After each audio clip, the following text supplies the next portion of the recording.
Pada masa Revolusi Nasional Indonesia, Jenderal Sudirman memiliki sejumlah sifat unggul, yaitu memiliki semangat nasionalisme yang tinggi, disiplin, ulet, dan pantang menyerah. Selain itu juga memiliki ketakwaan dan keimanan yang tinggi. Pak Dirman atau kerap kita panggil dengan Pak Sudirman itu disiplin sejak muda. Sebelum masuk ke militer, ia sudah aktif di Kepanduan PETA atau Pembela Tanah Air.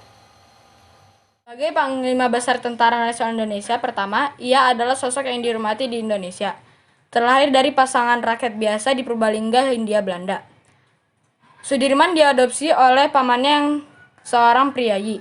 Setelah keluarganya pindah ke Cilacap pada tahun 1916, Sudirman tumbuh menjadi seorang siswa yang rajin. Ia sangat aktif dalam kegiatan ekstrakurikuler, termasuk mengikuti program kepanduan yang dijalankan oleh organisasi Islam Muhammadiyah.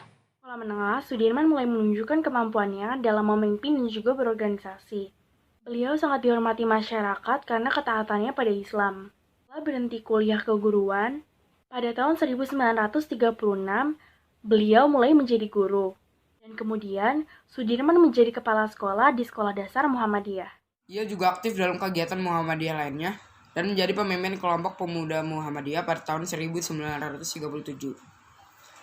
Setelah Jepang menduduki Hindia Belanda pada tahun 1942, Sudirman tetap mengajar.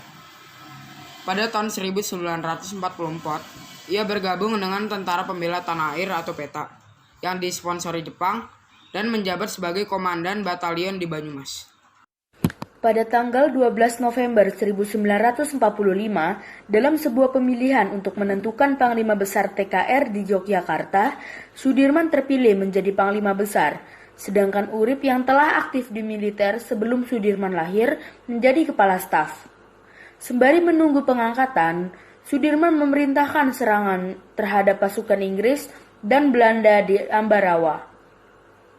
Pertempuran ini dan penarikan diri tentara Inggris menyebabkan semakin kuatnya dukungan rakyat terhadap Sudirman.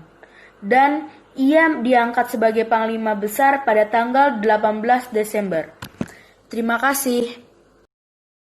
Hai semuanya, kalian tahu gak sih salah satu pahlawan wanita Indonesia yang berjasa melawan penjajahan? Wah, aku tahu, Cut Nyadim. Memang Cut Nyadim itu siapa ya? Cut Nyadim adalah pahlawan yang lahir di Lampadang, Aceh pada tahun 1850. Oh, yang membuat Cutnya dia spesial itu apa sih?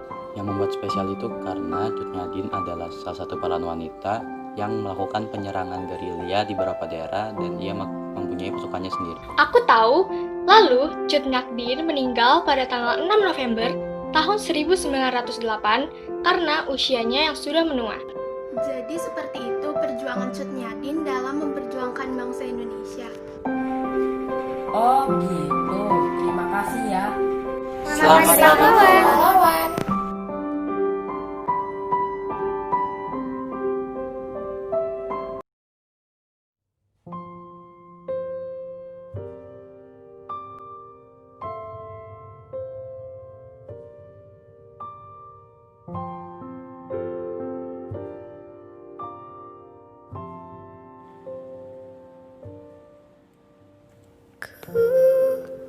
Lihat ibu pertiwi sedang bersusah hati.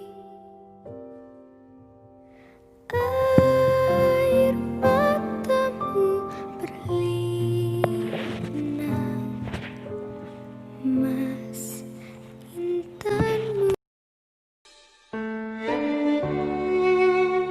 Ketika Indonesia berada di masa penjajahan, Ibu kita Kartini memperjuangkan emansipasi wanita dengan segenap hatinya yang tulus. Perjuangan Raden Ajeng Kartini terjadi karena maraknya penindasan dan keberadaan wanita yang seringkali tidak dihargai dan dianggap rendah. Wanita hanya boleh memasak di dapur, menjaga anak, dan selalu dipingit di rumah, dan tidak boleh mengenyam pendidikan yang layak. Namun, Ibu kita Kartini dengan segenap hatinya berjuang untuk wanita Indonesia yang tertindas agar sederajat dengan pria. Perjuangan dari RA Kartini sangat memberi pengaruh dan arti yang besar bagi kita, bangsa Indonesia. Sekarang ini, tak melulu wanita yang harus mengerjakan pekerjaan rumah. Mereka juga bisa menggapai mimpi yang besar. Seperti salah satunya, wanita menjadi Presiden Republik Indonesia yang membuktikan bahwa wanita juga bisa berprestasi. Selamat Hari Pahlawan bagi bangsa kita, bangsa Indonesia. Semoga kita semua dapat menghormati jasa-jasa para pahlawan dan menjadi generasi yang dapat membuat Indonesia lebih baik lagi. Terima kasih.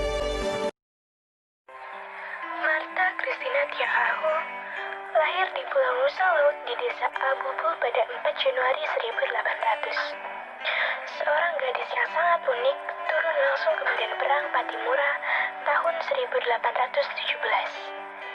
Dengan rambutnya yang terurai panjang, serta berikat kepala sehelai kain berang merah, ia tak pernah mundur. Di kalangan para pejuang dan masyarakat sampai di kalangan musuh, ia dikenal sebagai gadis pemberani. Martha Christina Tiahahu berjuang untuk melepaskan ayahnya dari hukuman mati.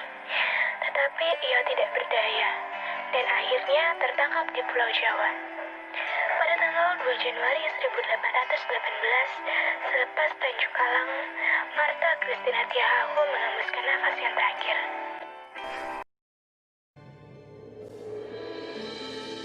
Ki Hajar Dewantara lahir di Yogyakarta 2 Mei 1889. Memiliki nama asli Raden Masowerdi Soerjaningrat. Namun, sejak tahun 1922, namanya berubah menjadi Ki Hajar Dewantara. Saat usianya genap 40 tahun, Ki Hajar Dewantara mendirikan sebuah taman siswa pada 3 Juli 1922 yang memiliki nama National Underwich Institute Taman Siswa atau Perguruan Nasional Taman Siswa yang merupakan lembaga pendidikan diperuntukkan bagi para pribumi jelata untuk bisa memperoleh hak pendidikan yang sama seperti para bangsawan dan kolonial Belanda. Taman siswa memiliki 3 semboyan terkenal, yakni Ing Ngarso Sungtulodo, Ing Matyo Mangunkarso, Tuturi Handayani. 3 semboyan itu jika diterjemahkan kurang lebih di depan memberi teladan, di tengah membangun kerjasama, dan di belakang memberi dorongan.